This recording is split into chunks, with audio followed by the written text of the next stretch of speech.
خليني أسألك سؤال صغير، عمرك دخلت مكان طبي، مركز، مستشفى، معمل تحاليل، مركز أشعة، وكنت خارج منه وانت مش فاكر لا اسم الدكتور ولا اسم الجهاز ولا شكل الغرفة، لكن فاكر نظرة شخص، طريقة تعامل، حركة بسيطة خلتك تحس انك انت بمكان محترم؟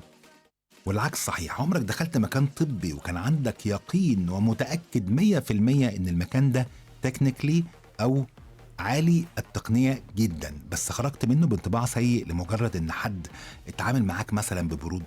الحقيقة اللي احنا لازم نعترف بيها ان الطب اتغير والمريض اتغير والسوق اتغير، لكن اللي لسه ثابت هو احساس الانسان. الانسان بيحب دايما يحس ان هو مهم، ان هو مفهوم، ان هو متشاف، خصوصا لما يكون ضعيف او خايف او قلقان. وده اصلا الجو العام لاي منشأة طبية. وهنا بقى تيجي اكبر نقطة محدش بيفهمها الا اللي دارس السلوك النفسي البشري او اشتغل قبل كده في المستشفيات. المريض يا جماعة مش دايما بيقيمك بعين الخبير، هو بيقيمك بعينه. هو مش عارف نوع جهاز الأشعة دي ايه، كام سلايس، جي اي ولا سيمنز ولا توشيبا، مش عارف يعني ايه باكس ولا دايكوم، ولا عارف ايه التحاليل او الكيتس اللي في المعمل اللي انت بتشتغل بيها، صيني ولا الماني ولا امريكاني. هو فاهم حاجة واحدة بس، انت اتعاملت معاه ازاي. تعال اقول لك سر صغير ممكن مش اي حد يقوله لك يعني.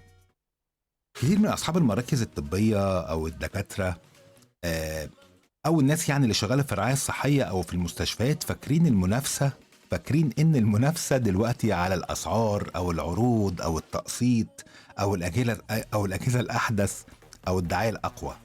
بس الحقيقه ان المنافسه بقت على تجربه العميل او البيشنت اكسبيرينس. والسبب بسيط جدا، احنا مش بنتعامل مع زبون داخل يشتري بلوزة ولا داخل يشتري عربية، احنا بنشتغل وبنتعامل مع حد داخل غصب عنه، داخل علشان مضطر مش علشان ينبسط او عشان مبسوط. احساس الاضطرار ده نفسه بيرفع من حساسيته لأي موقف بنسب كبيرة جدا، ممكن توصل ل 300%. نبرة صوتك، حركة ايدك، سرعة ردك، نظرة عينك، كل ده بيتسجل جواه.